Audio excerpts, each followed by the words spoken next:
Sir, I'm going to need you to step back before I call security. The words cut through the marble and glass lobby of Harbor Point Bank like a knife. A man in a plain white t-shirt and worn jeans had just asked to withdraw $1 million from his account. Branch manager Gwen Hargrove's laughter echoed off the vaulted ceiling, sharp, cruel, performative. Within seconds, staff surrounded him. Phones rose, whispers spread like wildfire. The room held its breath, one wrong word away from violence. What happened next would shatter careers, expose a culture of systemic discrimination, and prove that power without accountability is just cruelty in a suit. Before we continue, I invite you to follow this story to the very end. Like this video and comment the city you're watching from so I can see how far this story travels. The morning had started like any other at Harbor Point Bank's flagship branch in downtown Seattle. Sunlight poured through floor-to-ceiling windows, casting geometric shadows across the polished marble floor. The air smelled faintly of coffee and expensive cologne. Tellers moved with choreographed efficiency behind their stations, voices low and professional, fingers dancing across keyboards. The lobby hummed with the quiet confidence of an institution that had stood for 93 years. Gwen Hargrove stood near the vault entrance, arms crossed, surveying her kingdom. At 47, she wore power-like armor, tailored navy suit, silk blouse, pearl earrings that caught the light just so. Her hair was pulled back so tightly it seemed to lift her eyebrows into a permanent expression of skepticism. She'd managed this branch for 11 years.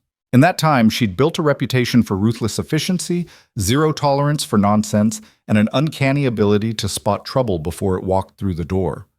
Or so she thought. The automatic doors slid open at 9:47 a.m. A man walked in. He was tall, maybe 6'2", with broad shoulders and dark skin that gleamed under the lobby lights. His hair was cut short, his beard neatly trimmed. He wore a plain white t-shirt that looked like it had seen a few too many wash cycles, faded jeans with a small tear near the left knee, and scuffed work boots that squeaked slightly against the marble. A simple black backpack hung from one shoulder. He moved with purpose, his eyes scanning the room with the calm focus of someone who knew exactly why he was there. Gwen's radar pinged immediately. She watched him approach the main teller line, where 3 stations were open. Her fingers twitched toward the silent alarm beneath the reception desk. Not to press it, not yet, but just to know where it was, just in case. The man stopped at the center station where Chase Danner was working. Chase was 29, ambitious and eager to please. He had the kind of smile that never quite reached his eyes, bright, wide, and utterly hollow. He'd been with Harbor Point for 5 years, working his way up from customer service rep to senior teller. He wore his success in the perfect knot of his tie, the shine of his shoes, the way he squared his shoulders whenever Gwen walked past. "Good morning, sir," Chase said, his smile already beginning to freeze. "How can I help you today?" The man set his backpack down gently and met Chase's eyes. "Good morning. I'd like to make a withdrawal." "Of course. Do you have your account number or a debit card?" The man reached into his wallet, a simple leather billfold, edges worn soft, and pulled out a black card. Not a standard debit card. Not even a premium card. This was something else entirely. Matte black finish. No numbers on the front, just a small embossed logo in the corner and a name. Darius Wynn. Chase took the card, his smile faltering slightly. He'd seen executive tier cards before, but only a handful of times, and always in the hands of clients who arrived with assistants, appointments, and an air of entitlement that preceded them by several feet. This man had none of that. Chase slid the card through the reader. His screen flickered. A prompt appeared. Executive account access. Authorization required. His stomach tightened. Just one moment, sir," Chase said, his voice climbing half an octave. "I need to verify a few things." "Take your time," the man said quietly. Chase glanced toward Gwen, who was already moving closer, her heels clicking against the floor like a countdown. "Problem?" she asked, her voice low but sharp. "I don't think so," Chase murmured, angling his screen toward her. "But this card is flagged for executive verification. I've never processed one of these before." Gwen leaned in, her eyes narrowing as she scanned the screen. The account details loaded slowly, as if the system itself was unsure whether to proceed. When the information finally populated, her expression shifted, subtle but unmistakable. Surprise. Then suspicion. "How much is he trying to withdraw?" she asked. Chase hesitated. He didn't say yet. Gwen straightened and turned toward the man, her smile sharp and brittle. "Good morning, sir. I'm Gwen Hargrove, branch manager. I understand you're looking to make a withdrawal today?" "That's correct," the man said. "May I ask the amount?" $1 million. The lobby didn't go silent, not immediately, but the shift in atmosphere was palpable. A woman waiting in the side queue glanced up sharply. A banker at a nearby desk paused mid-sentence. Talia Voss, the teller 2 stations down, looked over with wide eyes. Gwen's smile didn't waver, but something cold flickered behind it. "I see. And you're planning to withdraw that in cash?" "That's right." She let out a soft, almost musical laugh. "Sir, I appreciate your sense of humor, but withdrawals of that size require advance notice, security clearance, and verification of funds. We can't simply hand over $1 million on demand." "I understand the protocol," the man said calmly. "I'm authorized. The funds are verified. I'd like to proceed." Gwen's laugh grew louder, more performative. She glanced toward Chase, then toward the growing cluster of onlookers. "Sir, I don't know what kind of game you're playing, but this isn't a movie. You can't just walk in off the street and—" "I'm not off the street," the man interrupted gently. "I'm a client. My account is in good standing. I have every right to access my funds." Gwen's smile vanished. "Show me some ID." The man pulled out his driver's license and set it on the counter beside the card. Gwen snatched both, holding them up to the light as if expecting to find watermarks proving they were fake. Her eyes flicked back and forth between the license photo and the man's face. "Darius Wynn," she read aloud, her tone dripping with skepticism. "And you expect me to believe this is really your card?" "It is." "Where did you get it?" "I didn't get it anywhere," Darius said, his voice still calm but beginning to harden at the edges. "It's mine." Gwen turned toward Chase. "Run a fraud check, full verification. I want to know everything about this account." Chase hesitated. "Ma'am, the system already authenticated." "Do it!" Gwen snapped. Chase's fingers flew across the keyboard. Behind them, more customers were beginning to notice. A man in a business suit leaned toward his companion and whispered something. A woman with a stroller slowed her approach to the ATM, her eyes fixed on the unfolding scene. Talia Voss abandoned her station entirely and drifted closer, her curiosity overriding protocol. She was 26, sharp-featured, with hair dyed an unnatural shade of platinum blonde and nails painted a glossy crimson. She thrived on drama, fed on gossip, and had a talent for making herself indispensable to Gwen by always taking her side. "What's going on?" Talia murmured. "Possible fraud," Gwen said quietly, just loud enough for Darius to hear. "Keep an eye on him." Darius's jaw tightened, but he said nothing. Chase's screen loaded again. His face went pale. "Ma'am, the account, it's real. The balance is—" He stopped, swallowing hard. "It's well over the requested amount." Gwen leaned in again, her eyes scanning the numbers. Her expression shifted, confusion, disbelief, then something darker. She straightened slowly, her gaze locking onto Darius with a new kind of scrutiny. "This doesn't make sense," she said slowly. "Accounts like this don't belong to people who walk in looking like—" She stopped herself, but the damage was done. The words hung in the air, unfinished but unmistakable. Darius's eyes hardened. "Looking like what?" Gwen's smile returned, cold and razor-thin. "I didn't mean anything by it. I'm simply saying that executive-tier clients typically schedule appointments. They don't just show up in—" Again she stopped. Again the implication was clear. "In what?" Darius asked quietly. "Say it." The lobby had gone fully silent now. Every eye was on them. Gwen's mask slipped for just a second.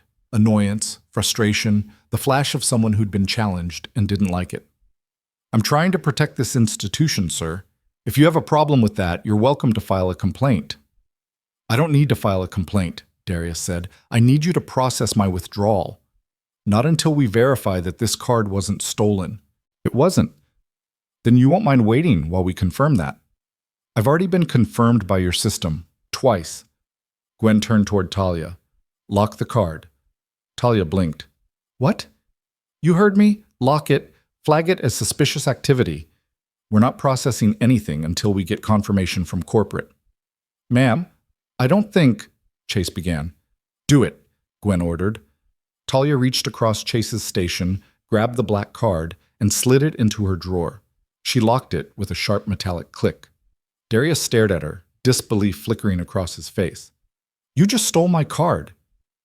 We're holding it for verification, Gwen said smoothly. Standard procedure in cases of suspected fraud. There is no fraud. Then you have nothing to worry about. Give me my card back. Not until we're satisfied. Darius's voice dropped, low and steady. You're violating policy. You have no legal right to confiscate my property.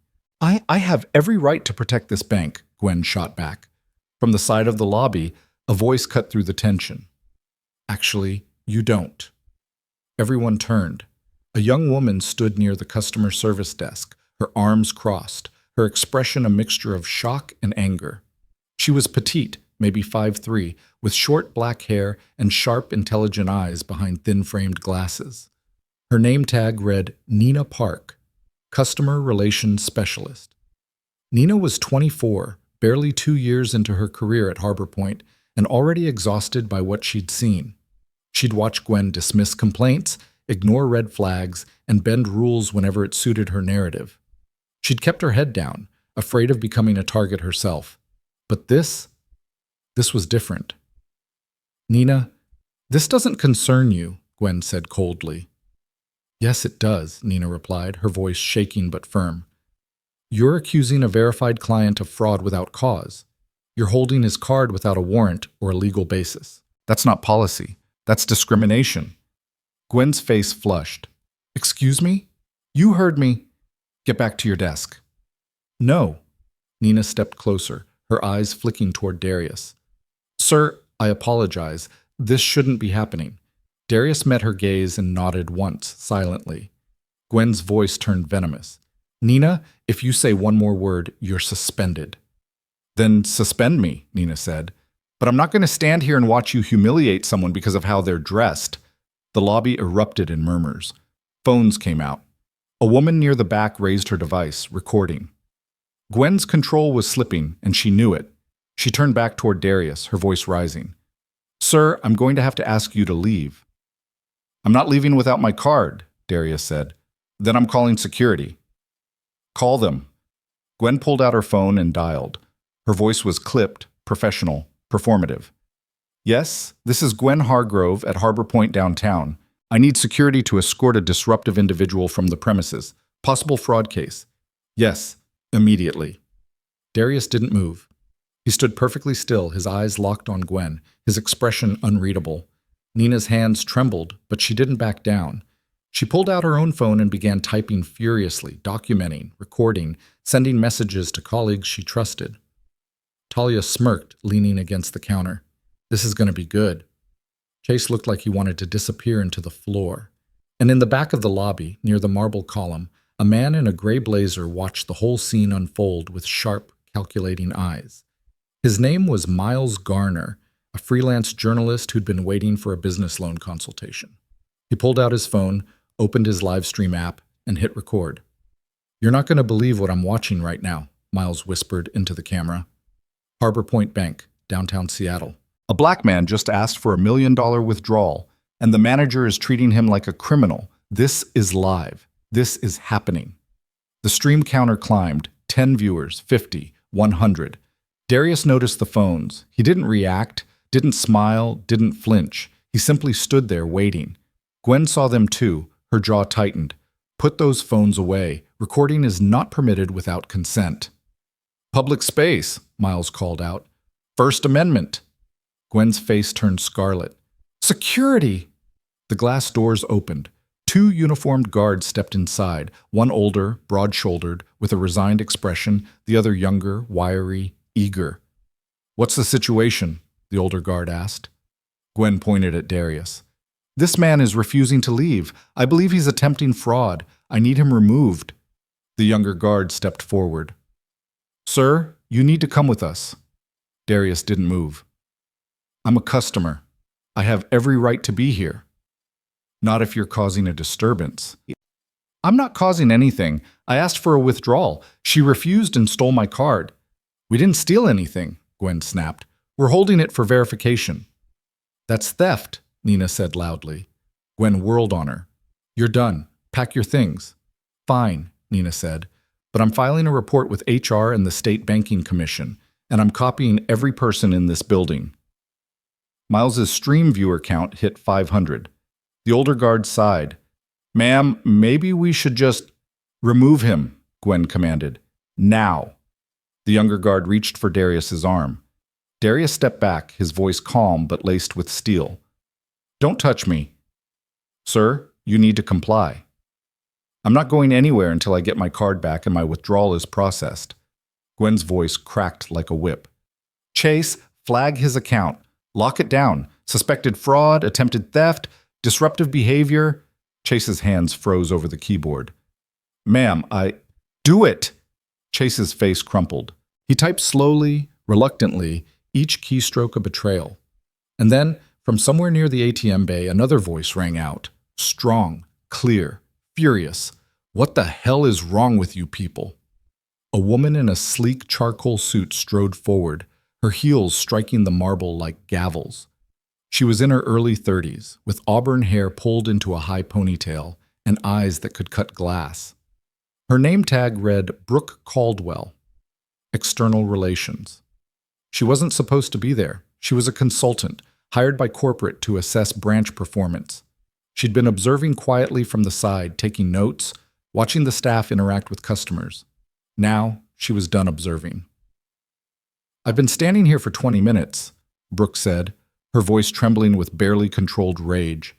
And I have watched you humiliate, accuse, and gaslight a verified customer for no reason other than the way he looks.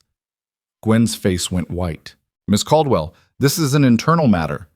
This is a lawsuit waiting to happen, Brooke shot back, and I'm documenting every second of it. Miles's stream hit 1,000 viewers. Darius stood in the center of the storm, silent, steady, watching it all unfold. And in that moment, as the phones recorded and the crowd pressed closer and Gwen Hargrove's world began to fracture, one truth became undeniable. This was only the beginning. Brooke Caldwell's words hung in the air like a verdict, and for a heartbeat, the entire lobby seemed to hold its breath. Gwen's face cycled through emotions so quickly it was almost comedic. Shock, indignation, calculation, then a forced calm that settled over her features like a mask being lowered back into place. Miss Caldwell? Gwen said, her voice dripping with condescension. I appreciate your concern, but you're not familiar with the protocols we follow when dealing with potential security threats. This is a sensitive situation that requires discretion and… Discretion? Brooke's laugh was sharp and humorless. You've turned this into a public spectacle. There are at least 30 people in this lobby right now, half of them recording, and you're still pretending this is about protocol? Gwen's smile tightened. We have every right to verify suspicious activity. What's suspicious about it? Brooke demanded. He presented a valid card. Your system authenticated it, twice. He provided identification. The account is real, the funds are there, and he's making a perfectly legal request. So tell me, Gwen, what exactly triggered your fraud alert? Was it the card, or was it him? The question landed like a slap. Several people in the crowd gasped. Nina Park's eyes widened, her hand covering her mouth. Chase Danner looked like he wanted to crawl under his workstation and disappear. Gwen's nostrils flared. How dare you imply… I'm not implying anything, Brooke cut her off. I'm stating facts. And right now, those facts paint a very ugly picture. Darius watched the exchange with the same calm intensity he'd maintained since walking through the doors. His hands rested loosely at his sides. His posture relaxed but ready. He'd been in situations like this before, not exactly like this, but close enough. He knew how these moments played out. The anger, the accusations, the scrambling to justify the unjustifiable. He also knew that the more he stayed silent, the more rope they'd give themselves to hang with. So he waited. Gwen turned away from Brooke and addressed the security guards. This conversation is over. Remove this man from the premises immediately. The older guard, whose name tag read J. Morrison, exchanged a glance with his younger partner. Morrison had worked security for 17 years, banks, office buildings, corporate campuses. He'd seen his share of actual threats, and he'd also seen his share of situations that had nothing to do with security and everything to do with someone in power feeling uncomfortable. This was smelling more and more like the latter. "Ma'am," Morrison said carefully, "has this gentleman threatened anyone, damaged property, refused a lawful order?" "He's refusing to leave," Gwen said. "Because you're holding his property," Nina interjected. "He asked for it back. You refused. That's theft." "Nina, I warned you," Gwen hissed. "And I don't care," Nina shot back, her voice shaking but fierce. "Fire me if you want, but I'm not going to stand here and pretend this is normal." Talia Voss rolled her eyes dramatically. "Oh my God, Nina, you're so extra. He's obviously running some kind of scam. Look at him." "Look at him how?" Brooke asked, her voice dangerously quiet. Talia froze, realizing she'd stepped into a trap. "I just mean, he doesn't look like... executive clients usually..." "Usually what?" Brooke pressed. "Wear suits, drive expensive cars, have assistants? Is that the profile you're working from?" Talia's mouth opened and closed like a fish. "That's not what I meant." "Then what did you mean?" She meant exactly what it sounded like," Nina said bitterly. "We all know it. It's the same thing that happens every time someone who doesn't fit Gwen's idea of appropriate walks in here. They get watched, they get questioned, they get treated like criminals until they prove they're not." Gwen's voice turned to ice. "That is a serious accusation, Nina. I hope you have evidence to support it." "I have 6 months of incident reports that were never filed," Nina replied. "I have complaint forms that disappeared from my desk. I have customers who told me they were followed around the branch by staff for no reason other than the way they were dressed or the color of their skin. You want evidence? I've been collecting it." The lobby erupted in murmurs again. Phones tilted higher. Miles Garner's live stream viewer count climbed past 1,500, the comment section scrolling too fast to read. Outrage, disbelief, demands for names and accountability. Gwen's composure cracked visibly. Her hands clenched into fists at her sides. "You are terminated, effective immediately. Security, escort Miss Park from the building." Morrison sighed heavily. "Ma'am, I'm not sure that's..." "It's not a request," Gwen snapped. "It's an order." "Then I'm refusing it," Morrison said flatly, "because unless she's committed a crime or violated a direct safety protocol, I'm not removing an employee for speaking up." Gwen stared at him, her face flushing crimson. "You work for this bank."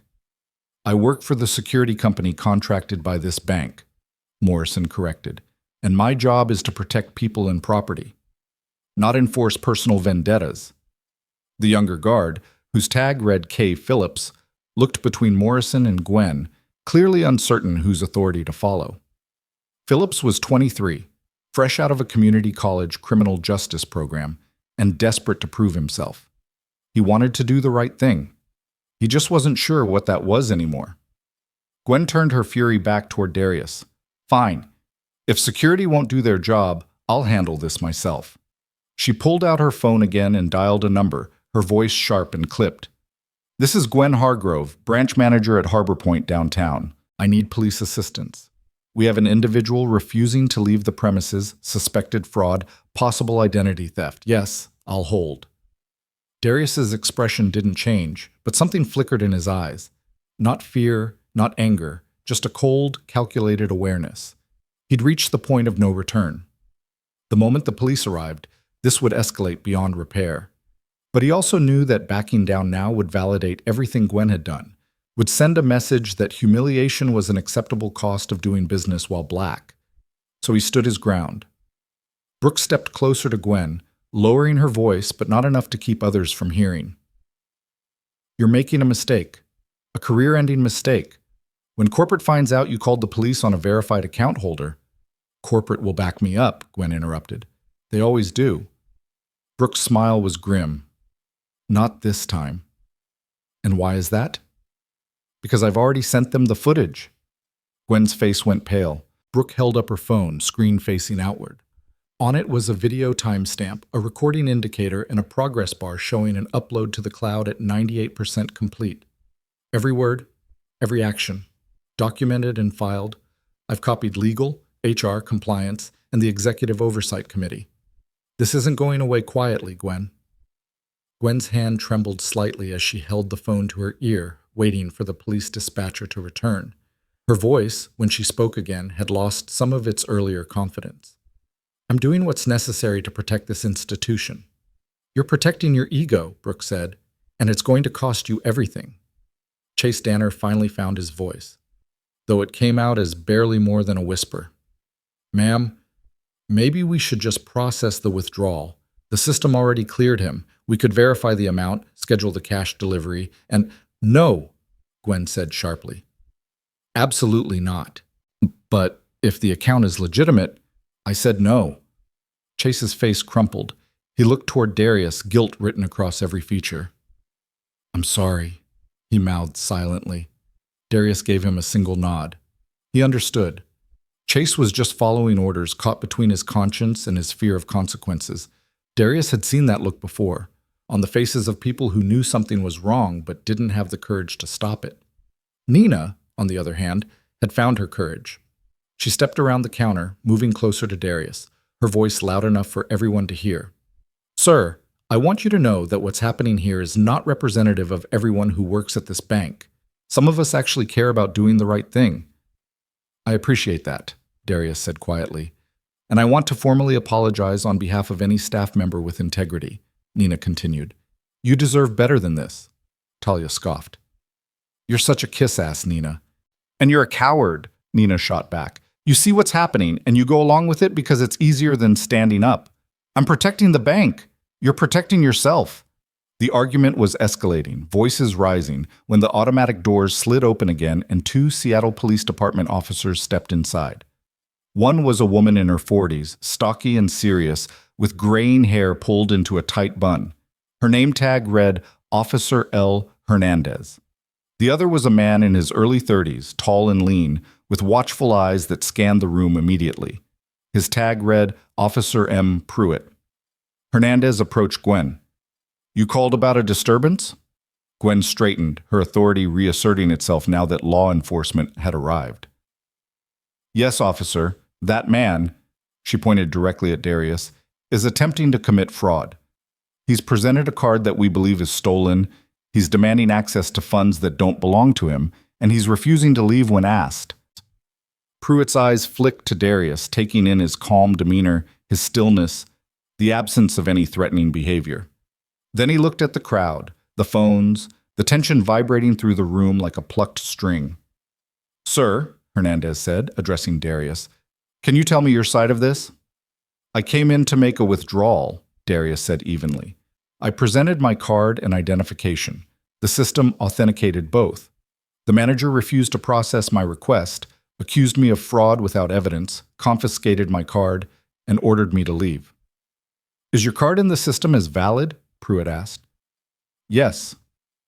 Can we verify that? Hernandez asked Gwen. Gwen hesitated. The account exists, but we have reason to believe— Yes or no? Hernandez interrupted. Is the card valid? Chase spoke up, his voice barely audible. Yes. The account is real. The card is legitimate. The funds are verified. Hernandez turned back to Gwen. Then what's the fraud? He doesn't fit the profile of an executive account holder, Gwen said, and even as the words left her mouth, she seemed to realize how they sounded. The lobby went silent. Pruitt's expression hardened. What profile is that exactly? Gwen backpedaled. I didn't mean— It's just unusual for someone to walk in without an appointment and request such a large withdrawal. It raises red flags. It raises questions, Pruitt said. Not red flags, questions you answer by following your verification process, which it sounds like you did. The system cleared him, so why are we here? Because he refused to leave. After you stole his card, Nina interjected. Hernandez looked at Nina. You work here? For now, Nina said. What's your take on this? Nina didn't hesitate. This is racial profiling disguised as policy enforcement. It happens here more often than anyone wants to admit, and today it got caught on camera.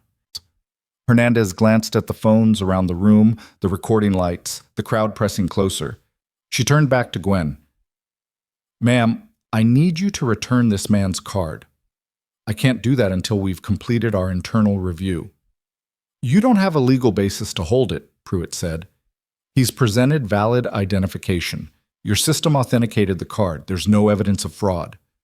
Return the card, or we're going to have a much bigger problem." Gwen's jaw worked silently. She looked toward Talia.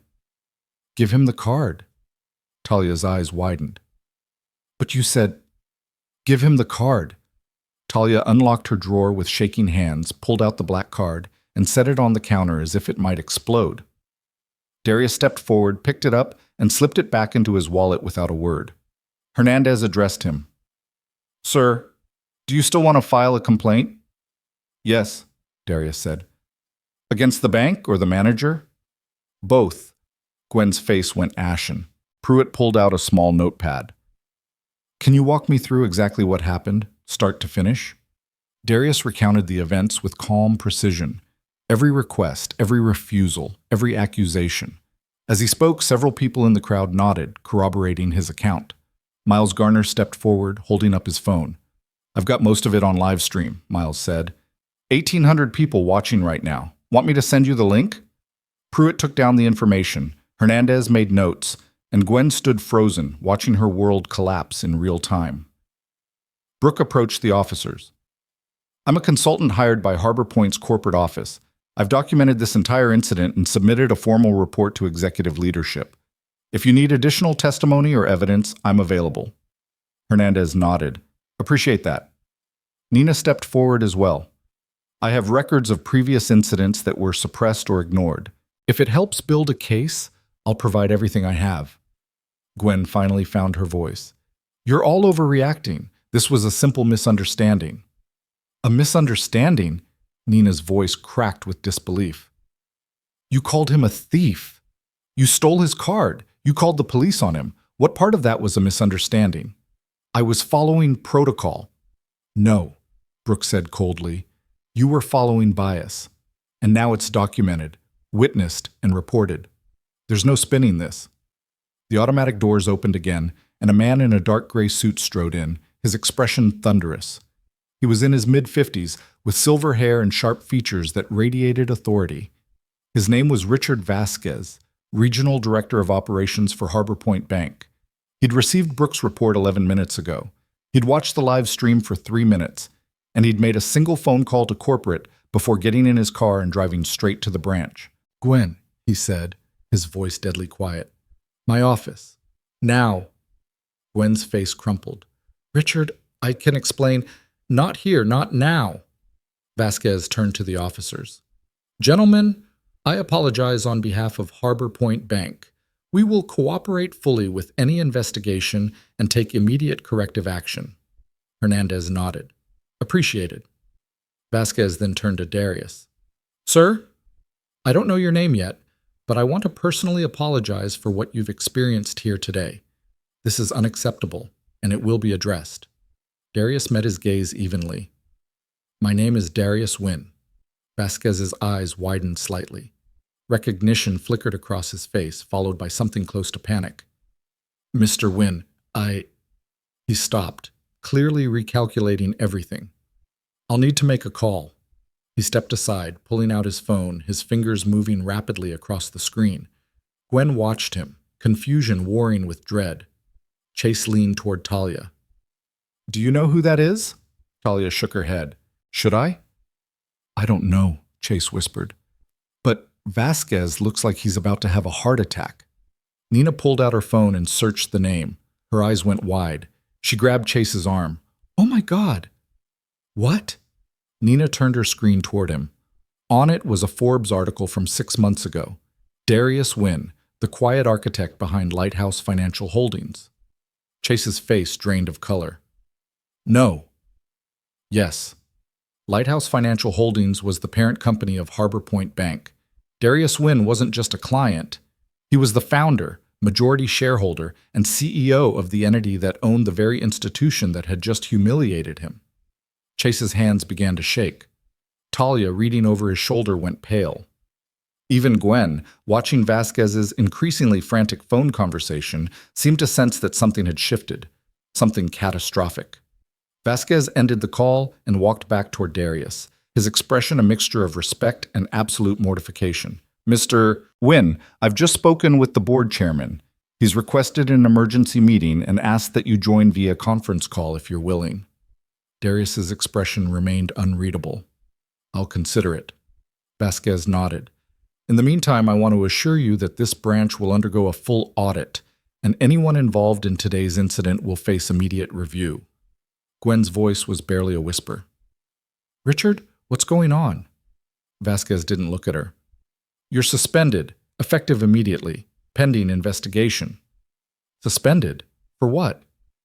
For discriminating against the man who owns this company. The words detonated like a bomb.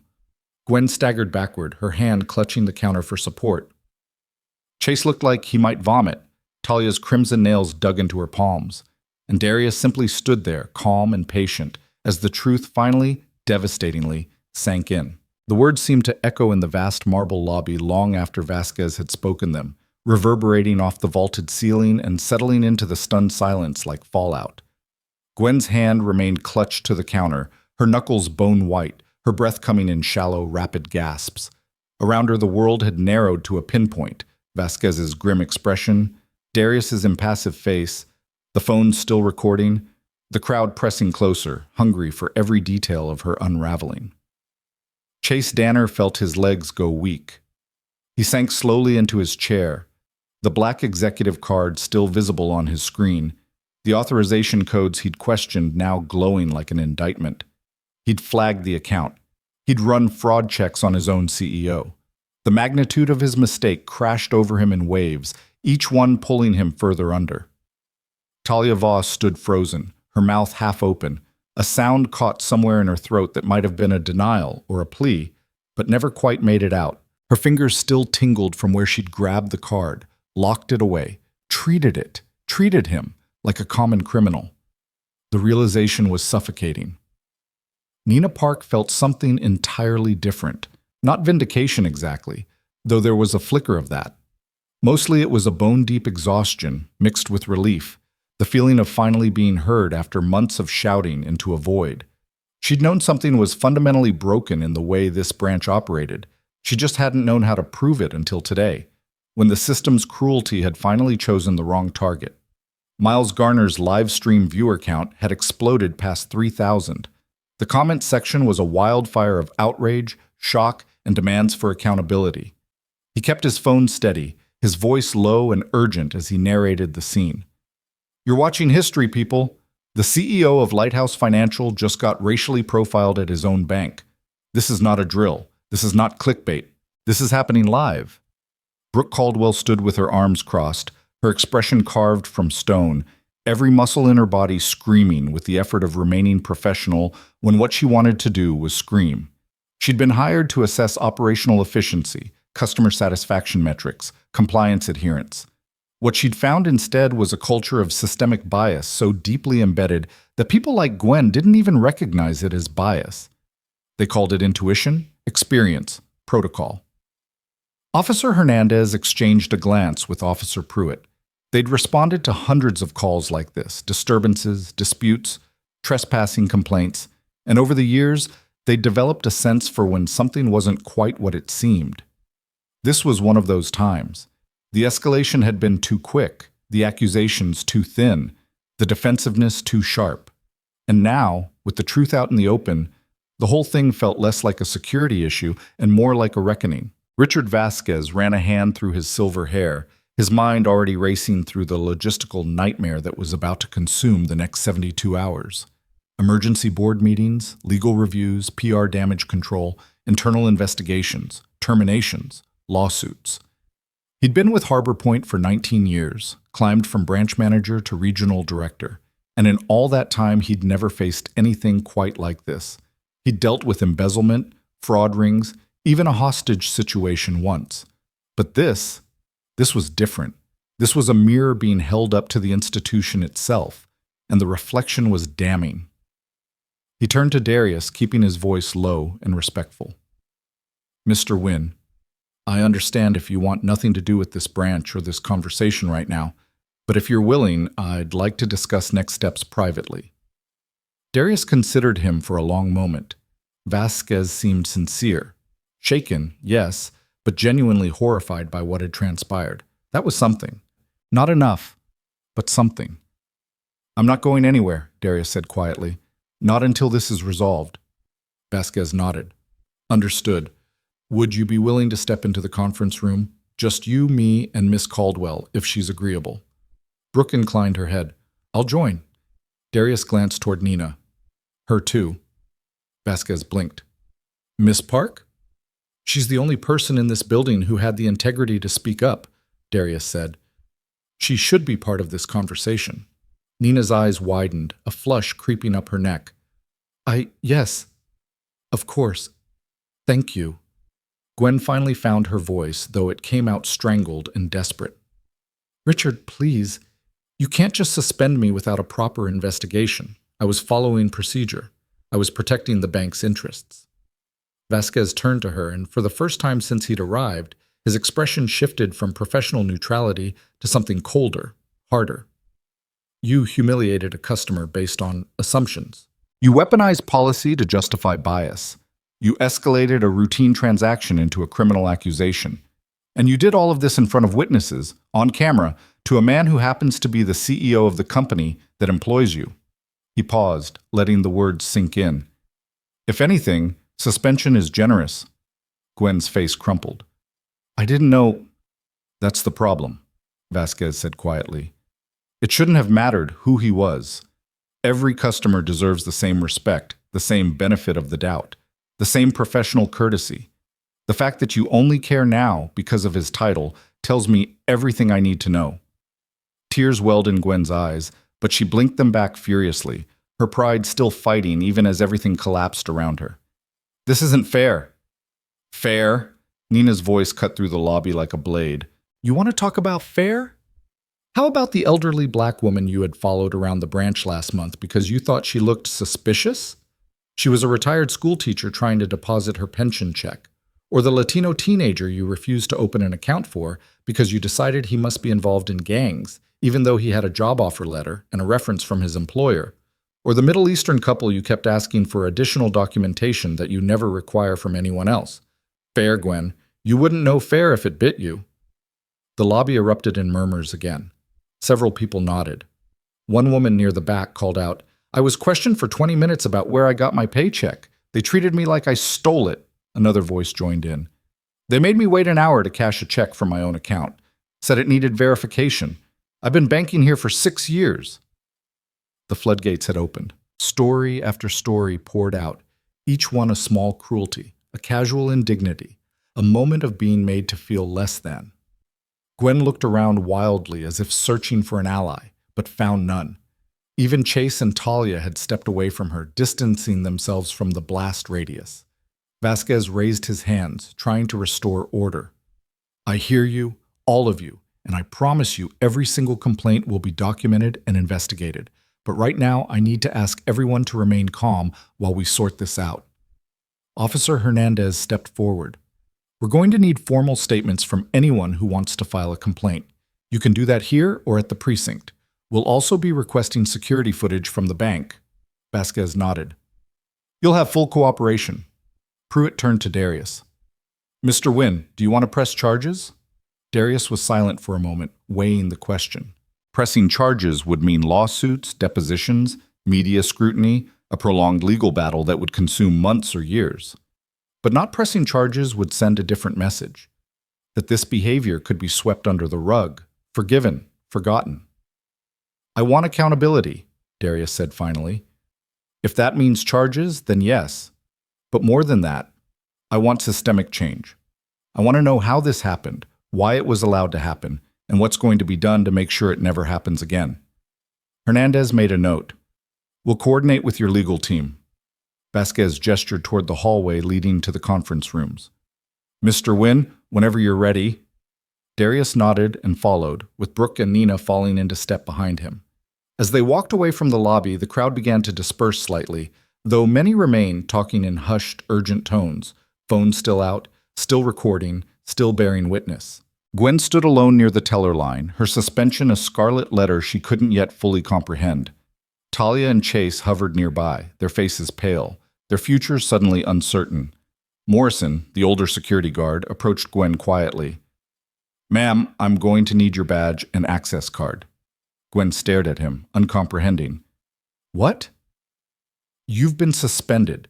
That means you're no longer authorized to be in restricted areas. I need your credentials." With trembling hands, Gwen unclipped her badge from her suit jacket and handed it over. Morrison took it without comment and stepped back, his expression carefully neutral. Talia watched the exchange, her own panic rising. "What about us?" she asked, her voice cracking. "Are we suspended too?" Vasquez, pausing near the hallway entrance, turned back. "You're being placed on administrative leave pending review. You'll be contacted by HR within 48 hours. Until then, you're not to return to this branch or access any bank systems." Chase's face went gray. "Mr. Vasquez, I was just following orders. She told me to flag the account. I didn't want to—" "Then you should have refused," Vasquez said bluntly. "You're a senior teller. You know policy. You knew the account was verified. You flagged it anyway. That's on you." Chase's shoulders sagged. He looked toward the hallway where Darius had disappeared, as if hoping for some sign of mercy, but there was none, just the cold, hard reality of consequences finally arriving. In the conference room, Darius sat at the head of a long glass table, his posture relaxed but his eyes sharp. Brooke took a seat to his right, pulling out her tablet and opening her documentation files. Nina sat across from them, her hands folded tightly in her lap, still processing the fact that she was in this room at all. Vasquez closed the door and sat at the opposite end. For a moment, no one spoke. The silence was heavy, weighted with everything that had just transpired and everything that was still to come. Finally, Darius broke it. "Tell me how long this has been going on." Vasquez took a breath. "I don't have a complete answer yet, but based on what I've heard today, it's been happening for months at minimum, possibly longer." "And no one reported it?" "Some did," Nina said quietly. "I tried. Multiple times. I filed incident reports with HR. I flagged patterns of behavior. I even sent an email to the regional compliance office 6 weeks ago." Vasquez frowned. "I never saw that email." "I'm not surprised," Nina said bitterly. "It probably got buried or deleted. Gwen has friends in compliance. She's been here long enough to know how to work the system." Brooke tapped her screen, pulling up a spreadsheet. "I've been conducting customer satisfaction surveys as part of my assessment. In the past 3 months alone, this branch has received 47 complaints related to discriminatory treatment. 47. That's more than triple the network average." Vasquez's jaw tightened. "Why wasn't I informed?" "Because they were categorized as resolved internally," Brooke said, which in practice meant they were acknowledged, apologized for, and then ignored. No follow-up, no disciplinary action, no pattern analysis.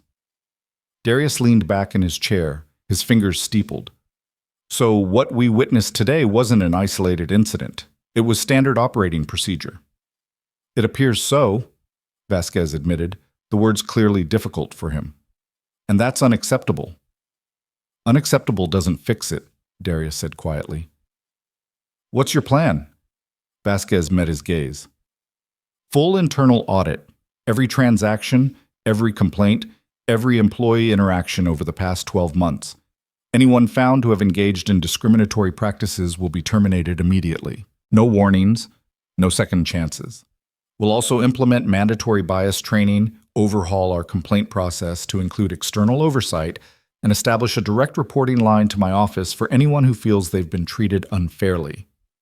"That's a start," Darius said, "but it's not enough." "What else do you want?" Darius looked at Nina. "I want someone on the inside who actually cares about doing the right thing to have real authority. Promote her." Nina's eyes went wide. "What?" "You spoke up when no one else would," Darius said. "You documented evidence. You put your job on the line because you knew it was wrong. That's the kind of integrity this branch needs in leadership. Nina looked like she might cry. I'm 24. I've only been here 2 years. I don't have the experience. You have the courage, Darius interrupted. And right now that's worth more than a decade of experience that taught people how to look the other way. Well, Vasquez considered this, then nodded slowly. Interim branch manager, reporting directly to me. Full support and training. If she succeeds, the position becomes permanent. Nina's hands shook. I don't know what to say. Say yes, Brooke said with a small smile. You earned this. Nina swallowed hard. Yes, thank you. Darius turned back to Vasquez. I also want a public statement, not some generic apology drafted by PR, a real acknowledgement of what happened, what went wrong, and what's being done to fix it. Agreed, Vasquez said. And I want transparency, Darius continued.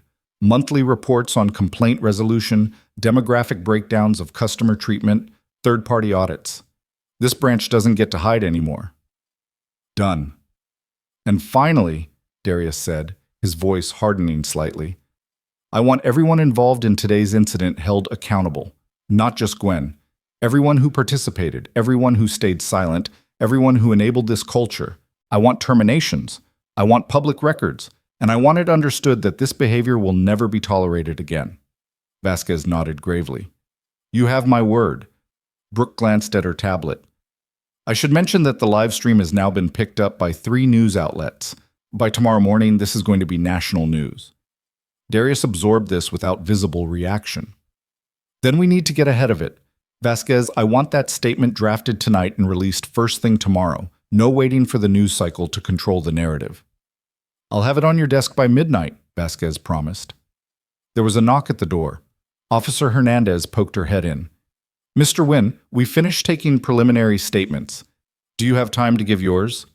Of course, Darius said, rising from his chair. As he moved toward the door, Nina stood as well. Mr. Wynn, thank you for believing me, for giving me a chance. Darius paused, his expression softening slightly. You gave yourself the chance when you chose to speak up. I'm just recognizing what was already there. He left the room, and Nina sank back into her chair, overwhelmed and exhausted and cautiously, carefully hopeful. Brooke leaned across the table. He's right, what you did today took guts. Most people would have kept their heads down. I almost did, Nina admitted. I've been keeping my head down for months, watching things happen and telling myself it wasn't my place to interfere. But today, I don't know. Something just broke inside me. I couldn't do it anymore. That breaking point is important, Brooke said.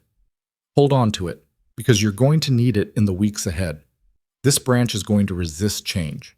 People are going to push back, make excuses, try to protect the old way of doing things.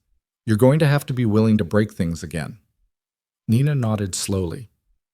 I can do that. I know you can. Outside the conference room, Darius gave his statement to the officers, calm, detailed, methodical. He recounted every moment, every word, every look. Hernandez took notes, asking clarifying questions, ensuring the record was complete. When he finished, she closed her notepad and met his eyes. Mr. Wynn, I've been a cop for 22 years. I've seen a lot of things. But what happened here today? That took a special kind of restraint. A lot of people in your position would have escalated, would have lost their temper, made it worse.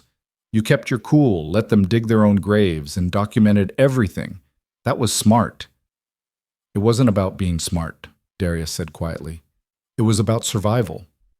I've been in situations like this before. Not exactly like this, but close enough. I learned a long time ago that anger, justified as it might be, gives them an excuse to paint you as the threat. So you stay calm. You stay controlled. You let the truth speak for itself. Pruitt, who'd been listening, shook his head. That's a hell of a burden to carry.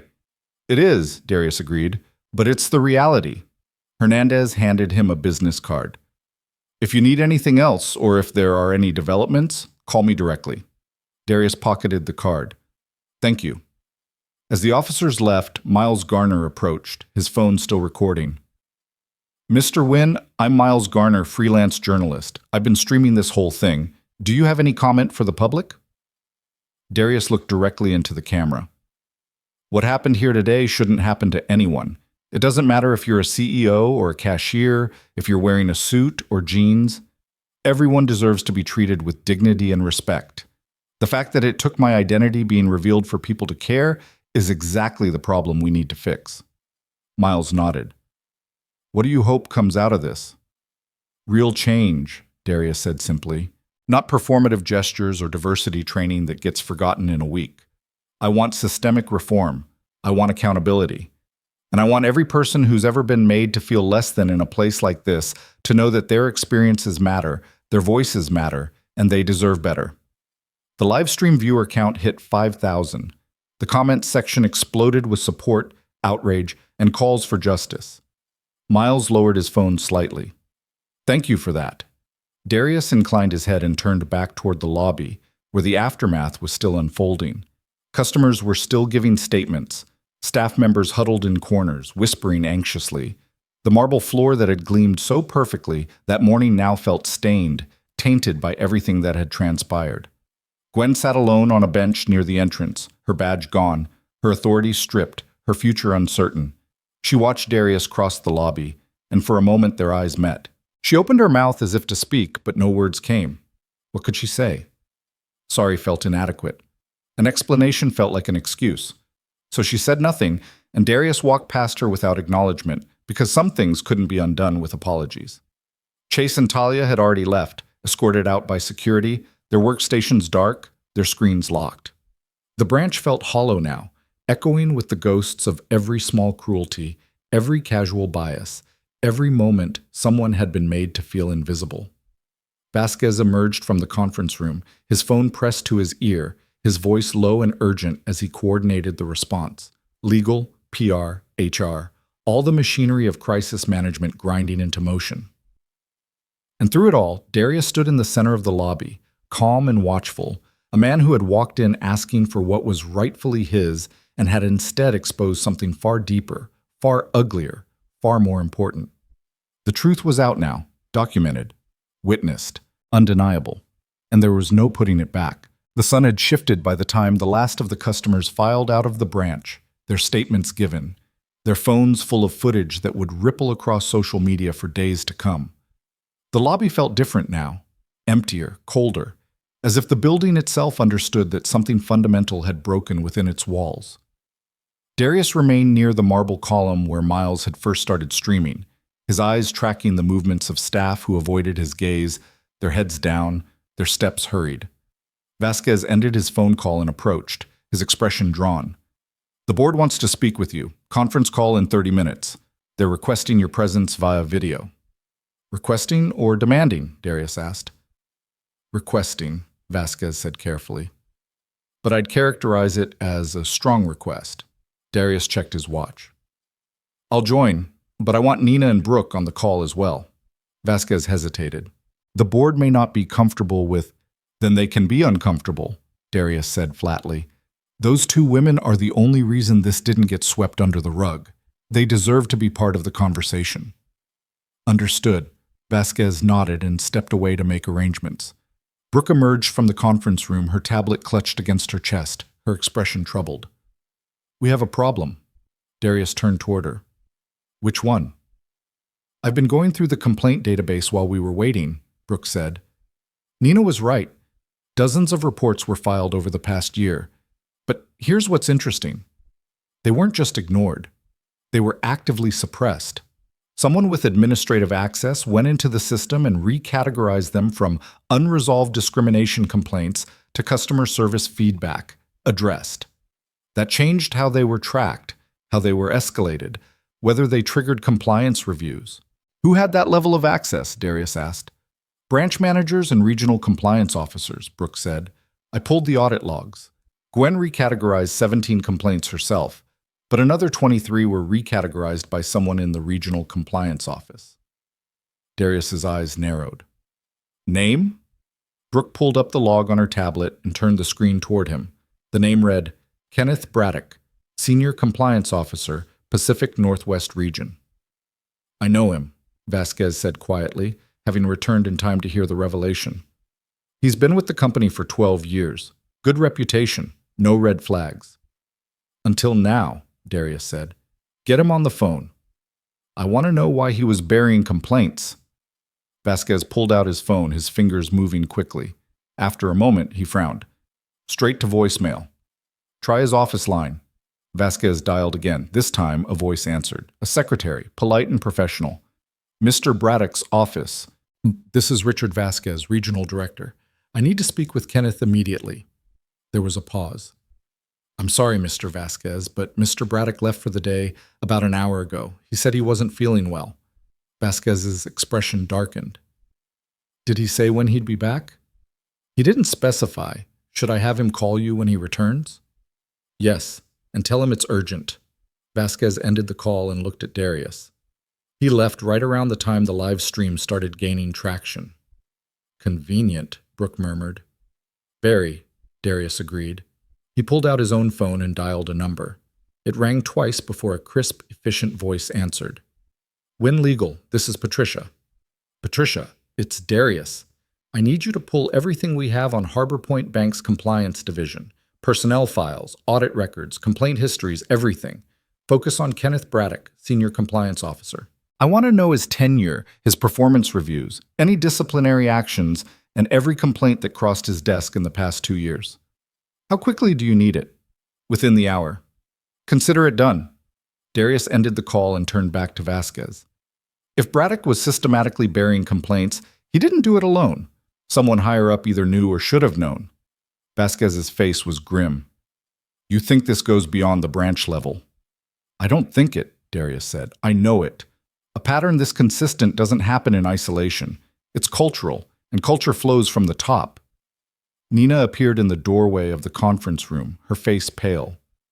I just got a text from one of my co-workers. She's not here today, but she heard what happened. She wants to come forward with her own story. About Gwen? Brooke asked. About the whole branch, Nina said. She says there's a group chat, current and former employees. They've been sharing stories for months, incidents that were never reported because people were afraid of retaliation. She's willing to share the chat logs if it helps. Darius nodded. Tell her to send everything to Brooke. We'll need it documented.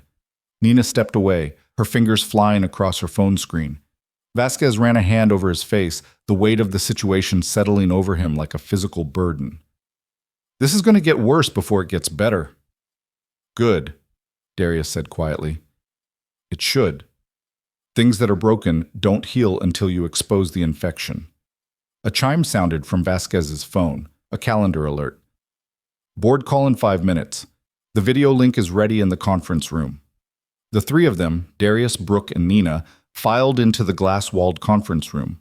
A large monitor on the far wall flickered to life, displaying a grid of video feeds.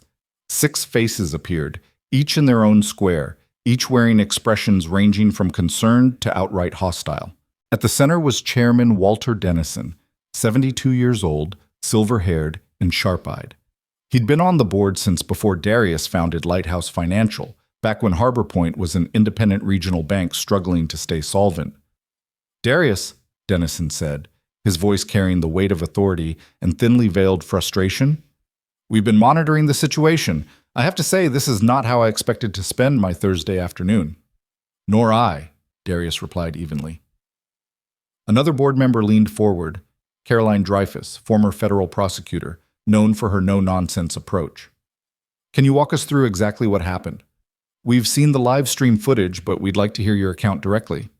Darius recounted the events with the same calm precision he'd used with the police, leaving nothing out. As he spoke, he watched the board members' faces. Some showed genuine shock. Others showed calculation, already thinking about liability, public relations, damage control. When he finished, Dennison was quiet for a long moment. This is deeply troubling, but I have to ask, why didn't you identify yourself immediately? This entire situation could have been avoided if you'd simply told the branch manager who you were. The question hung in the air like an accusation. Darius's expression hardened. Why should I have to? I'm a customer. I presented valid identification and a verified account. I shouldn't need a title or a net worth to be treated with basic human dignity. Of course not, Dennison said quickly. But given your position— My position is irrelevant, Darius interrupted. What happened to me today happens to people every single day in branches across this country. The only difference is that I have the resources and the platform to do something about it. Most people don't. They just walk away, humiliated and powerless. That's the problem we need to fix. Caroline Dreyfus nodded slowly. You're right, but from a legal standpoint, we're looking at significant exposure here. Discrimination lawsuits, civil rights violations, potential class action if other customers come forward. They will come forward, Brooke interjected. I've already received messages from former customers who experienced similar treatment. This isn't an isolated incident, it's a pattern. Another board member, Gerald Hastings, leaned into his camera. Then we need to settle this quickly and quietly.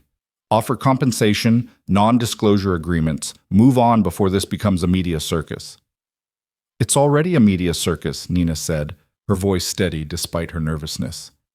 The live stream has been viewed over 20,000 times. It's been picked up by major news outlets. There's no settling quietly. The truth is out there. Hastings' face flushed. And who are you? Nina Park, she said, customer relations specialist, soon to be interim branch manager. Hastings blinked, clearly caught off guard. Branch manager? You're, what, 25? 24, Nina said, and more qualified than the person who held the position this morning. Dennison raised a hand, stemming the rising tension. Let's focus on solutions. Darius, what do you want from us? Accountability, Darius said. Real, tangible, public accountability. I want every employee involved in today's incident terminated. I want a full audit of every branch in the network, not just this one. I want transparent reporting on complaints, independent oversight, and structural changes that make it impossible for this to happen again. That's going to be expensive, Hastings muttered. Not as expensive as losing the public's trust, Darius shot back.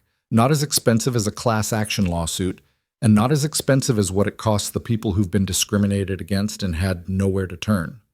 Dennison exhaled slowly. We'll authorize the audit, but I need assurances that you're not planning to take this further. Legally, I mean. Darius's smile was cold.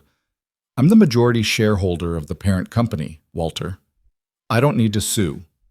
I can simply dismantle the leadership structure and rebuild it from the ground up. The silence on the call was deafening. Caroline Dreyfus finally spoke, her voice measured. That's within your authority, but it would send shockwaves through the company. Employee morale, investor confidence, public perception, all of which are already compromised, Darius said. The question isn't whether we take drastic action. The question is whether we take the right action.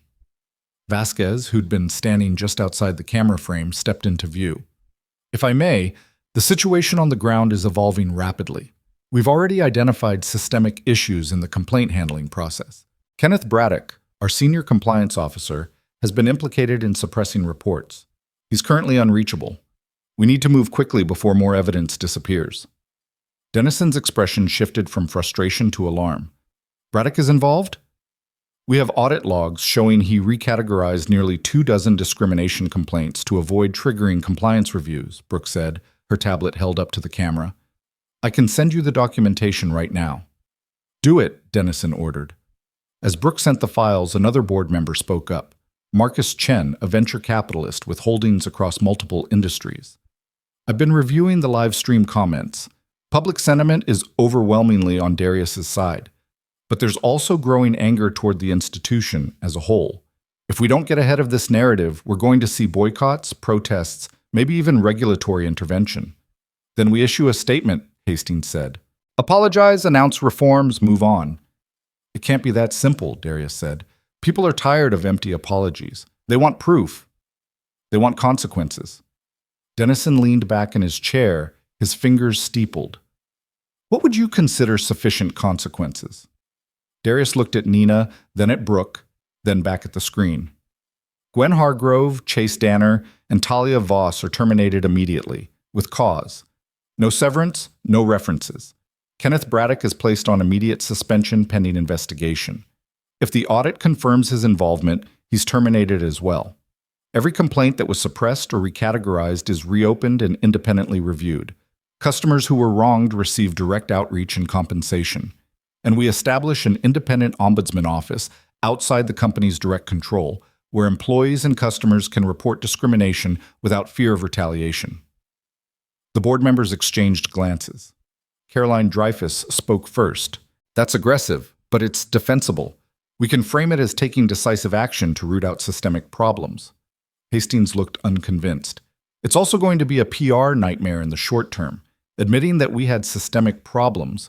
We do have systemic problems, Darius said sharply. Admitting it isn't the nightmare. Ignoring it is. Dennison held up a hand. All right, here's what we're going to do. Darius, you have full authority to implement the changes you've outlined. Richard, you'll coordinate with legal and HR to execute the terminations and suspensions. Caroline, work with our communications team to draft a public statement. Transparent, accountable, no corporate spin. Marcus, I want you to reach out to our regulatory contacts and give them a heads up. Let's control this narrative before it controls us. The board members nodded in agreement. Dennison's gaze settled back on Darius. One more thing. I want you to take a visible leadership role in this. Not just as CEO of Lighthouse Financial, but as the face of the reform effort. People need to see that you're personally invested in making this right. Darius was silent for a moment. He'd built Lighthouse Financial to be a quiet force, effective, profitable, but largely out of the public eye. Stepping into the spotlight meant exposure, scrutiny, vulnerability. But it also meant ensuring that the changes were real, that they lasted, that they mattered. I'll do it, he said finally. Dennison nodded. Good. We'll reconvene tomorrow morning to review progress. Until then, keep me updated on any developments. The video feeds blinked out one by one, leaving the conference room in silence. Vasquez let out a long breath. Well, that went better than I expected. It's just the beginning, Darius said. He turned to Nina. You're going to be walking into a hornet's nest. The staff who remain are going to resent you, question your authority, test your resolve. Are you ready for that? Nina swallowed hard but met his eyes. I think so. Thinking so isn't enough, Darius said, not unkindly. You need to be certain, because the moment you show doubt, they'll exploit it. Then I'm certain, Nina said, her voice firmer. I'm ready. Brooke smiled. You'll have support. I'm staying on as an advisor through the transition, and I suspect Darius will be keeping a close eye on things as well. Darius inclined his head. Very close. Vasquez's phone buzzed. He glanced at the screen and frowned. It's Braddock. He's calling back. Put it on speaker, Darius said. Vasquez tapped the screen. Kenneth. Thanks for calling back. Kenneth Braddock's voice came through tinny and strained. Richard, I heard there was an incident at the downtown branch. I wanted to check in, see if there's anything I can do to help. You can start by explaining why you've been recategorizing discrimination complaints, Vasquez said bluntly. There was a long pause. When Braddock spoke again, his voice had changed, defensive, wary. I don't know what you're talking about. We have the audit logs, Kenneth, Brooke said. Your access credentials, timestamps. You personally recategorized 23 complaints over the past 18 months. Another pause, longer this time. Those complaints didn't meet the threshold for escalation.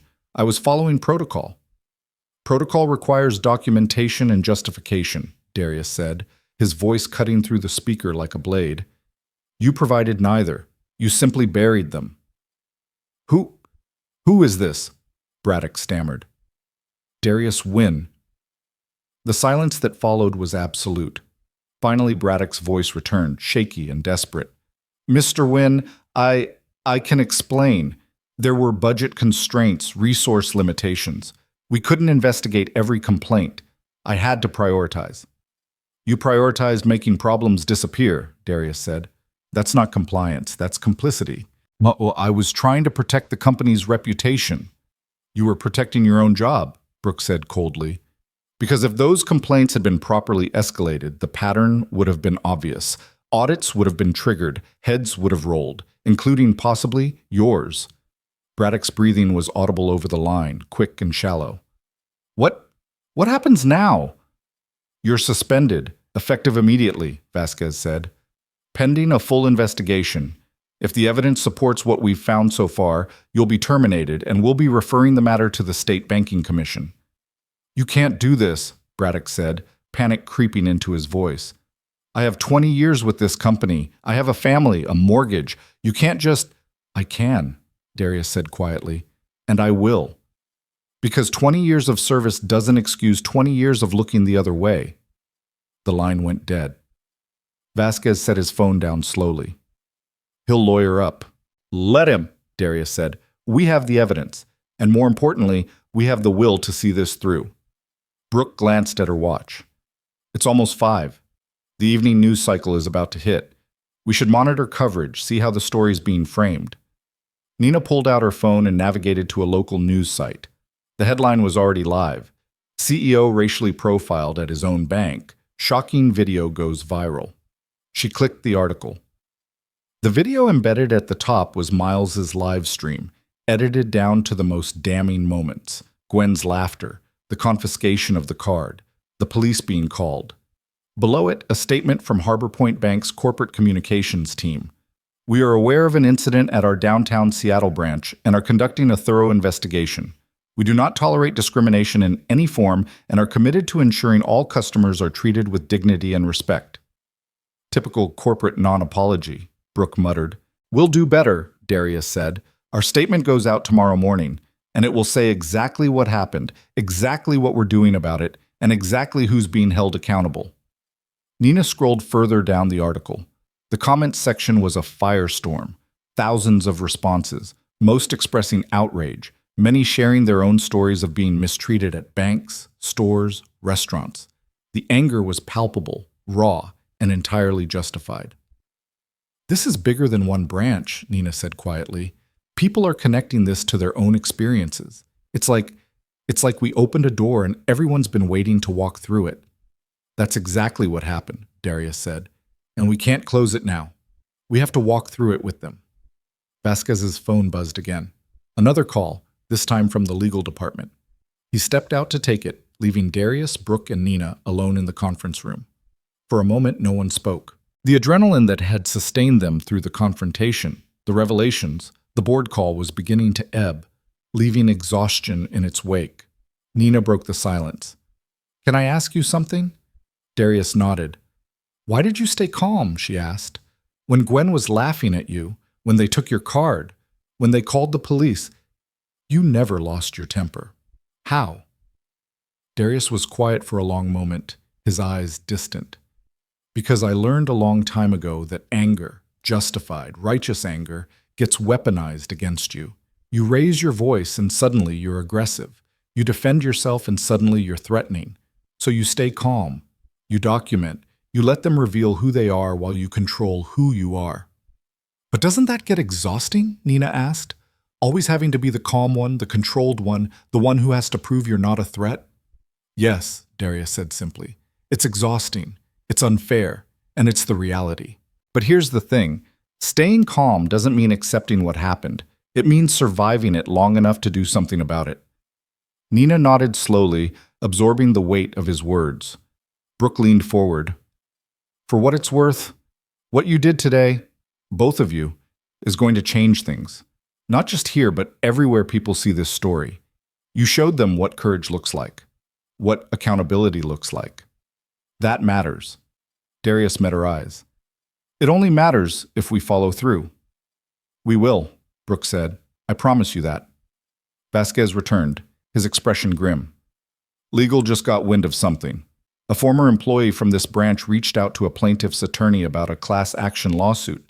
Racial discrimination, hostile work environment, retaliation. She's claiming she was forced out after reporting bias. Do we know her name? Darius asked. Lena Martinez. She worked here for 3 years, left 6 months ago. Nina's eyes widened. I know her. She was a loan officer. She was incredible, really cared about helping customers, especially underserved communities. She left suddenly. HR said it was voluntary resignation, but Lena told me she'd been pushed out. Did she say why? Brooke asked. She said she kept approving loans for customers that Gwen thought were too risky, Nina said. But when I looked at the files, those customers had solid credit, steady income, everything you'd want. The only thing they had in common was...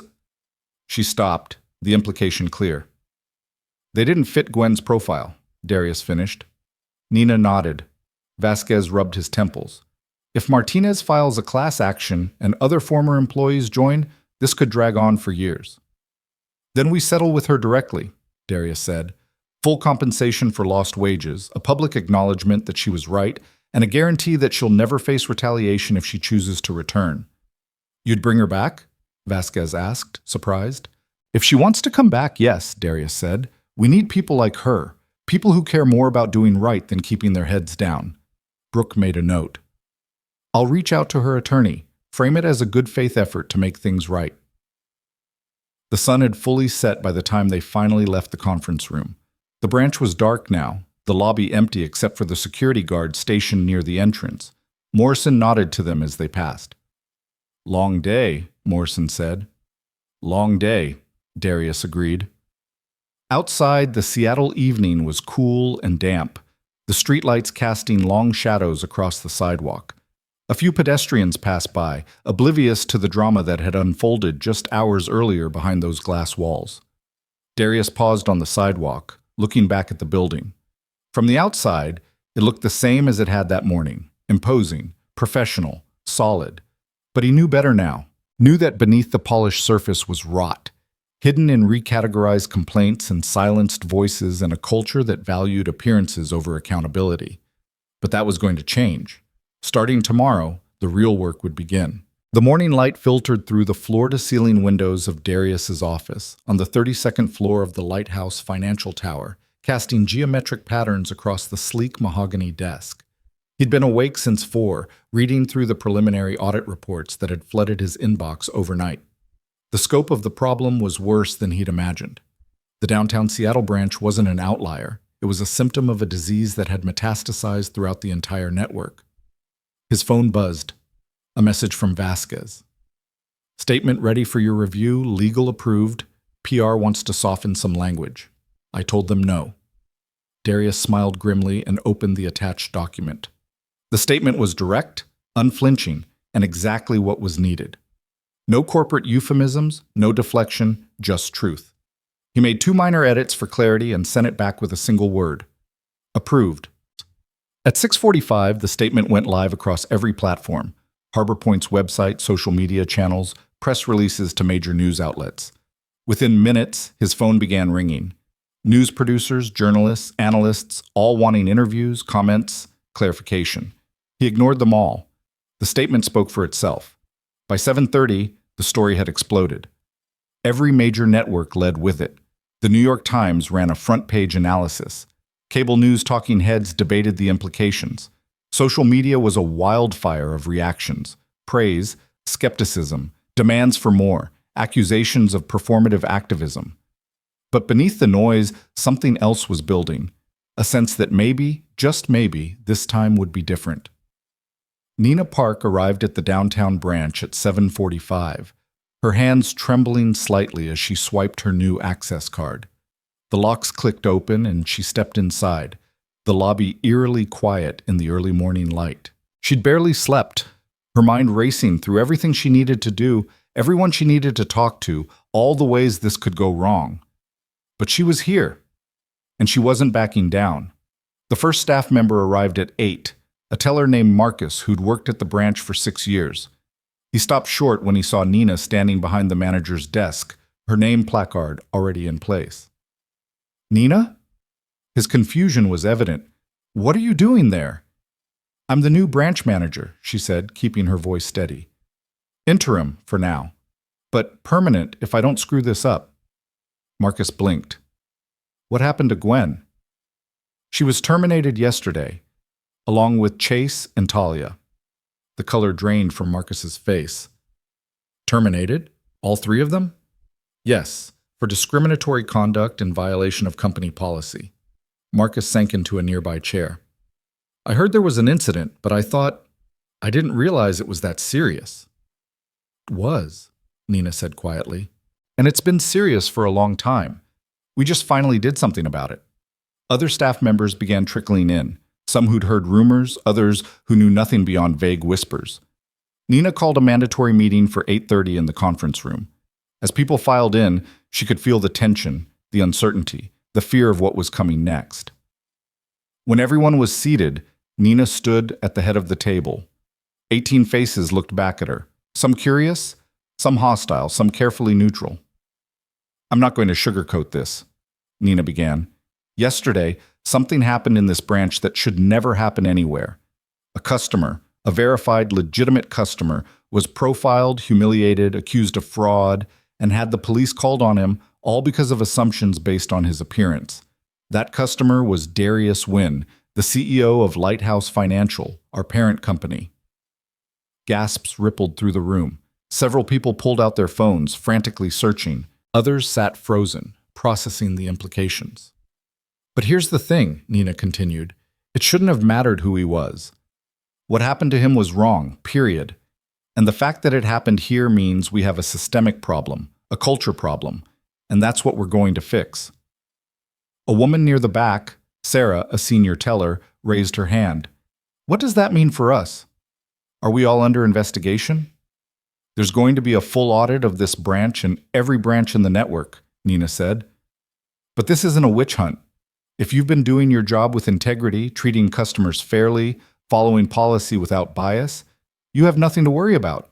But if you've participated in discrimination, if you've ignored red flags, if you've stayed silent when you should have spoken up, then yes, there will be consequences. Another voice spoke up, David, a loan officer. You're 24, Nina. No offense, but how are you supposed to manage people who've been doing this job longer than you've been out of college? It was a fair question, and Nina had known it was coming. You're right. I don't have the experience some of you have, but I have something else. I have the willingness to actually follow our own stated values. I have the courage to call out wrong when I see it instead of looking away. And right now, that's what this branch needs more than anything. Sarah leaned forward. What happened to Gwen and the others? That was brutal. Are we supposed to believe that one mistake can end a career? It wasn't one mistake, Nina said firmly. It was a pattern. Gwen had been suppressing complaints for months. Chase and Talia participated actively in yesterday's incident, and all three of them made choices that violated company policy and basic human decency. Those weren't mistakes. Those were decisions, and decisions have consequences. Marcus spoke up again, his voice quiet. I've seen things. Customers being treated differently based on how they looked. I never said anything because I thought it wasn't my place. It is your place, Nina said. It's everyone's place. Starting today, if you see discrimination, you report it. Not to me, to the new independent ombudsman office that's being established. They're outside the company structure. They can't be intimidated or silenced, and reports will be investigated thoroughly, no exceptions. David crossed his arms. This sounds like we're all under suspicion. No, Nina said. You're all being given a choice. You can be part of the solution or you can be part of the problem, but you can't be neutral anymore. Neutral is complicit. The room fell silent. Nina could see the calculations happening behind their eyes. Who would resist? Who would adapt? Who would quietly start looking for jobs elsewhere? I know this is hard, Nina said, her voice softening slightly. Change is always hard, but we're going to get through it together. And at the end of it, we're going to be a branch people are proud to work at, not ashamed of. The meeting ended with more questions than answers, but Nina had expected that. Trust would take time. Credibility would have to be earned. But she'd made the first move, drawn the line, set the tone. As people filtered out, Marcus lingered. Nina, I want to help, however I can. She met his eyes. Tell me what you've seen. Names, dates, incidents, everything. Marcus took a breath and began talking. 3 blocks away, in a small conference room at a downtown law firm, Lena Martinez sat across from her attorney, reviewing a settlement offer that had arrived that morning. The offer was generous. Full back pay for the 6 months since her forced resignation, compensation for emotional distress, a written acknowledgement from Harbor Point that her concerns had been valid and that she'd been wrongly pressured to leave, and an open invitation to return to any position she qualified for within the company. Her attorney, a sharp-eyed woman named Rebecca Choi, tapped the document with her pen. This is unusual. Most companies fight these things tooth and nail. The fact that they're offering this level of settlement before you even filed suit tells me they're desperate to avoid a class action. Or they're actually trying to do the right thing, Lena said quietly. Rebecca raised an eyebrow. In my experience, corporations don't do the right thing unless it's also the profitable thing. Maybe, Lena said, but I've been following the story since yesterday. The CEO, Darius Wynn, he's not operating like a typical corporate executive. He's putting himself out there, making promises that are going to cost the company millions. That doesn't sound like damage control. That sounds like accountability. Rebecca considered this. What do you want to do?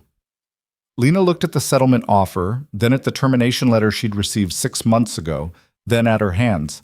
She'd loved working at Harbor Point, loved helping people navigate the financial system, loved seeing families achieve stability. Leaving had broken something in her. I want to go back, she said finally, but not to the same branch, and not unless things actually change. We can negotiate those terms, Rebecca said. Different location, guaranteed protections against retaliation, and a probationary period where you can walk away if the reforms aren't genuine. Lena nodded. Let's do it. Rebecca picked up her phone and began drafting a response. That afternoon, Darius sat in a television studio, makeup freshly applied, microphone clipped to his lapel, waiting for the interview to begin. He'd agreed to one interview, 60 minutes with a respected journalist known for asking hard questions. No softballs, no scripted talking points, just truth. The journalist, Amanda Torres, settled into her chair across from him, her expression serious. Mr. Wynn, thank you for sitting down with us. Thank you for having me, Darius replied. The cameras rolled. Amanda leaned forward. Let's start with the obvious question. You're the CEO of the parent company that owns Harbor Point Bank.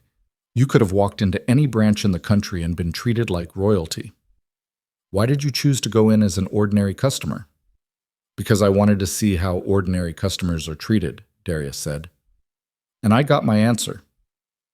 Some critics are saying this was a publicity stunt, that you deliberately provoked the situation to create a viral moment. Darius's expression hardened. I walked into a bank and asked to withdraw my own money. I presented valid identification and a verified account.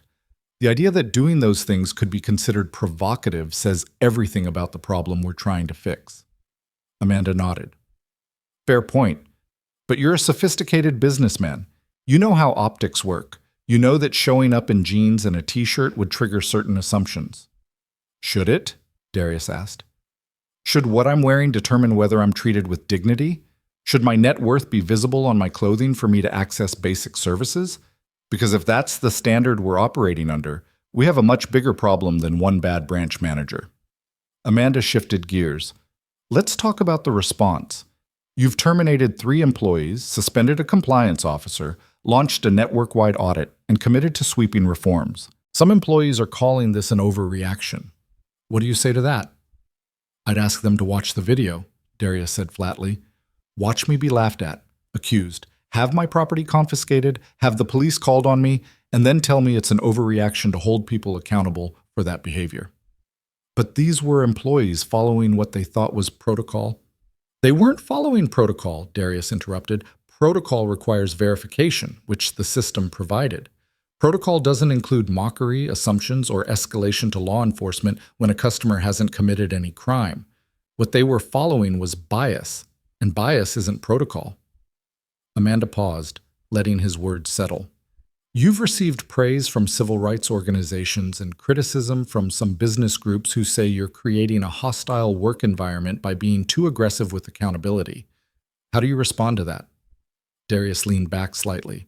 If holding people accountable for discrimination creates a hostile work environment for people who want to discriminate, then I'm comfortable with that hostility. But for everyone else, for the employees who've been doing their jobs with integrity, for the customers who've been treated poorly and had nowhere to turn, this isn't hostile. This is finally safe. You've also announced an independent ombudsman office. Can you explain how that will work? It's a separate entity funded by Lighthouse Financial but operationally independent, Darius explained. Employees and customers can report concerns directly without going through company channels. Every report is investigated by trained professionals who have no incentive to protect the company's reputation over people's rights. And all findings are published quarterly in public reports. That's an unusual level of transparency. It's necessary, Darius said. Trust isn't built through promises.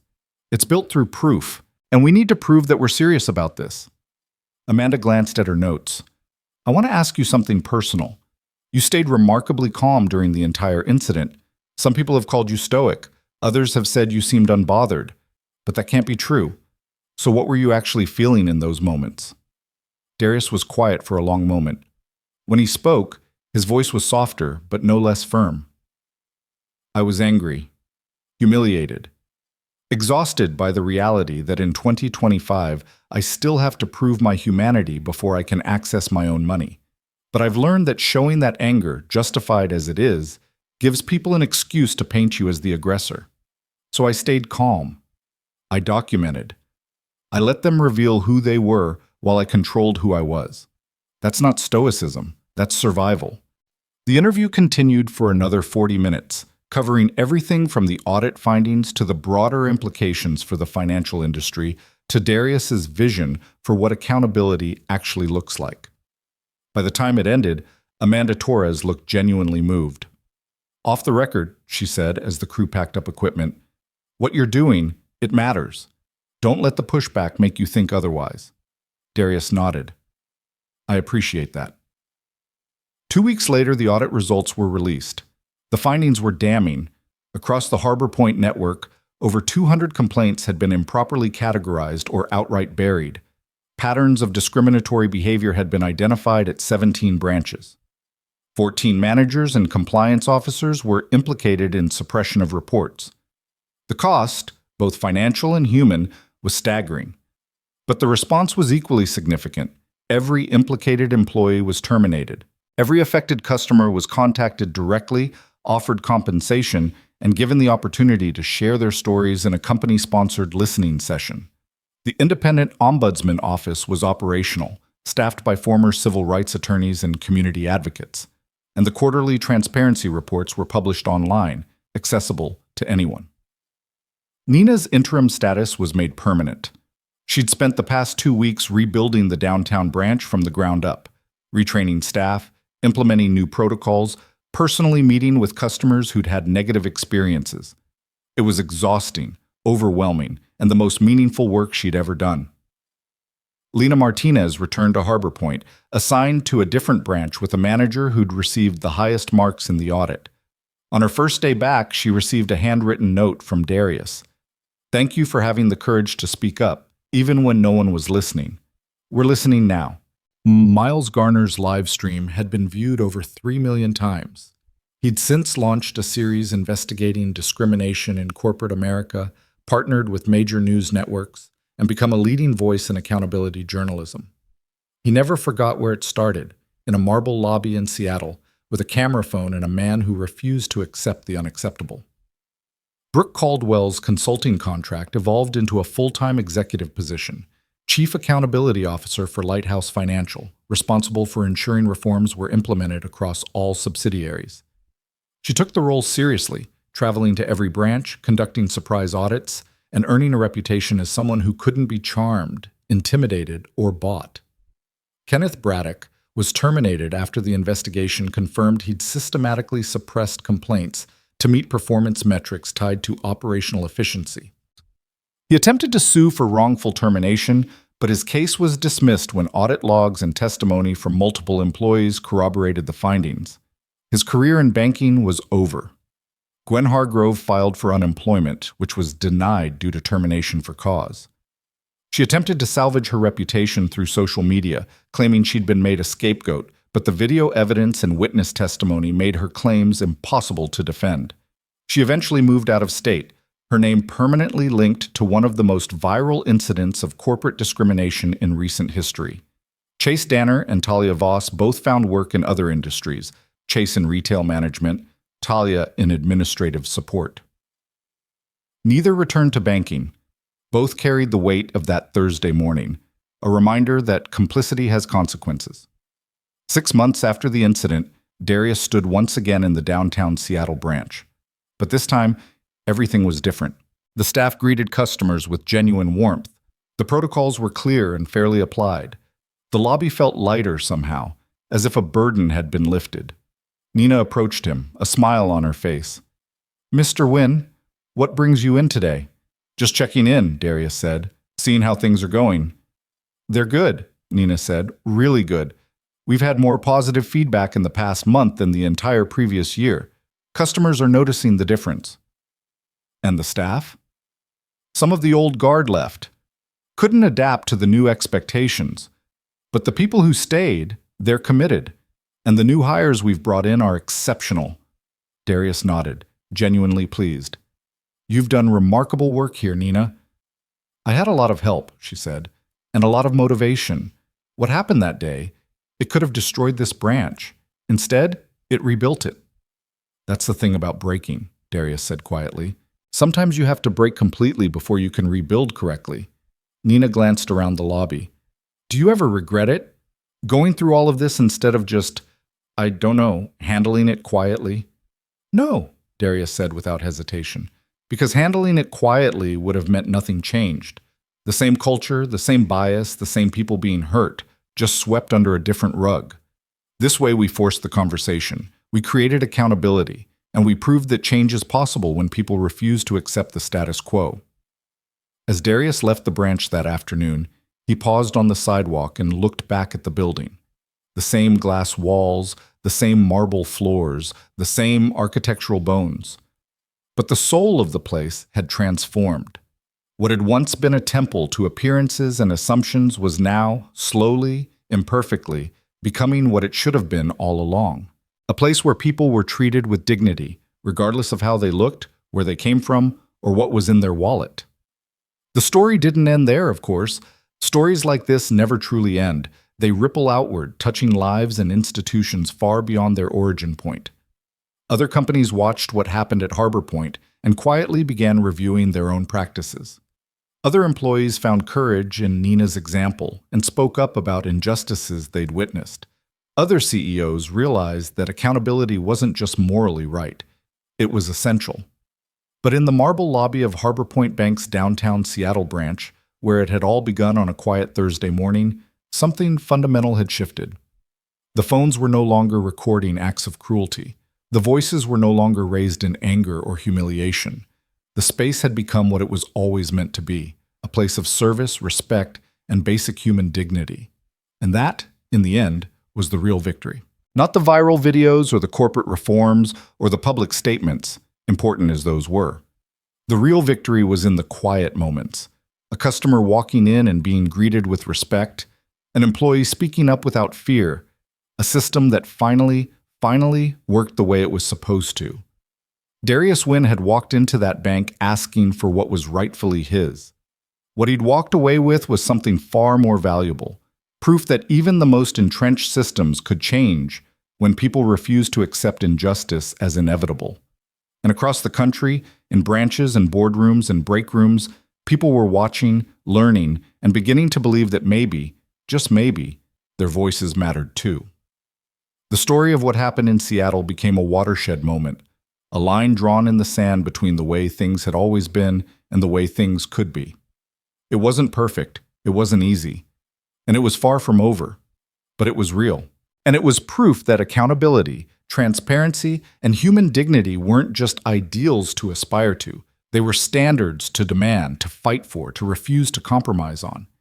In the end, that Thursday morning didn't just expose a broken system. It showed exactly how to fix it, not with silence or settlements or superficial gestures, but with truth, consequence, and the unwavering insistence that every person, regardless of title, wealth, or appearance, deserves to be treated with respect. That was the lesson. That was the legacy. And that was why the story mattered, long after the cameras stopped recording and the headlines moved on. Because somewhere, someone who'd been made to feel invisible was watching and thinking, if it could change there, maybe it could change here too.